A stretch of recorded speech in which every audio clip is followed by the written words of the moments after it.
Roman রেন্সের career কি সত্যি রেস্ট্রয়ের মুখে? ডাব্লিউডাব্লিউই রোমান রেন্সকে নিয়ে কি করতেই বা চাইছে? রেসলিং দেখেন অথচ রোমান রেন্সকে চেনেন না, এমন মানুষ কিন্তু নেই বললেই চলে।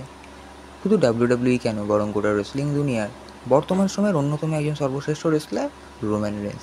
তো ডাব্লিউডাব্লিউই তাকে বর্তমানে এমনভাবে এক্সিকিউট করছে যেন মনে হচ্ছে রোমান রেন্সের কেরিয়ার কিন্তু রেস্ট্রয়ের মুখে। চলুন আজকের এই ভিডিওতে নিয়ে পুরো ডিসকাস করা যাক। বিগত 6 মাসে রোমান রেন্স কিন্তু মোট ডাব্লিউডাব্লিউতে পারফরমেন্স দিয়েছেন মাত্র 3টি ম্যাচে, যেখানে কিন্তু আমরা তাকে কডি রোডসের সাথে দেখতে পেয়েছিলাম, যেখানে রোমান রেন্সের টাইটেল ডিফেন্ড করতে পারেনি। এবং তারপর আমরা তাকে দেখতে পেয়েছিলাম একটি ট্রিপল থ্রেট ম্যাচে, যেখানে রোমান রেন্স, সেথ রোলিন্স এবং সিএম পাঙ্ক মুখোমুখি হয়েছিলেন। সেখানেও কিন্তু পল হেইম্যান তার সাথে বিট্রে করে এবং চলে যায় সেথ রোলিন্সের কাছে। ডাব্লিউডাব্লিউই কিন্তু একইভাবে আমরা দেখতে পেয়েছিলাম ব্রক লেসনারের সাথে একই কাজ করেছিল।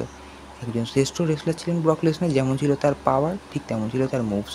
কিন্তু ডাব্লিউডাব্লিউ তাকে এমনভাবে পুশ দিল, শেষের দিকে এসে দেখতে পেলাম পল হেইম্যান তার সাথে বিট্রে করলো এবং বিট্রে করার ফলে ডাব্লিউডাব্লিউ ব্রক লেসনারকে এক পর্যায়ে রিলিজই করে দিল। ঠিক এমনটাই কিন্তু এবার হতে চলেছে হয়তো রোমান রেন্সের সাথে।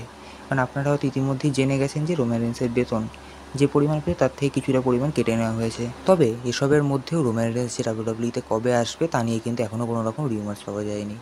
বিভিন্ন স্পয়লার থেকে জানা যাচ্ছিল যে Roman Reigns money in the ব্যাঙ্কে রিটার্ন করতে পারে, কিন্তু মানি ইন দ্য ব্যাঙ্কে রোমান রেন্সের রিটার্ন হয়নি। এবার আশা করা যায় যে অ্যাডভান্স যে ক্রাউন জুয়েলটা আসতে চলেছে, সেই ক্রাউন জুয়েল অথবা পরবর্তী কোনো রেসলম্যানিয়ার ম্যাচে আমরা রোমান রেন্সকে দেখতে পেতে পারি। এবার ডাব্লিউডাব্লিউই রোমান রেন্সের হেলথ ইস্যু নিয়ে রিপোর্ট জানিয়েছে, যেখানে কিন্তু ডাব্লিউডাব্লিউ জানিয়েছে যে রোমান রেন্স কিন্তু পুরোপুরিভাবে ফিট নেই। এবং ডাব্লিউডাব্লিউ এটাও জানিয়েছেন যে রোমান রেন্স আবার যখন ডাব্লিউডাব্লিউতে ব্যাক করবে, সে কিন্তু একা রিটার্ন করবে না, অর্থাৎ রোমান রেন্স কিন্তু আবার কোনো রকম রেসলারের সাথে রিটার্ন করবে। তো রোমান রেন্সকে নিয়ে ডাব্লিউডাব্লিউই যেরকম নিউজ এবং স্পয়লারগুলো জানিয়েছিল, সেটি কিন্তু সর্বশেষ আপডেট। ভিডিও ভালো লাগলে অবশ্যই লাইক, কমেন্ট, শেয়ার, সাবস্ক্রাইব করবেন।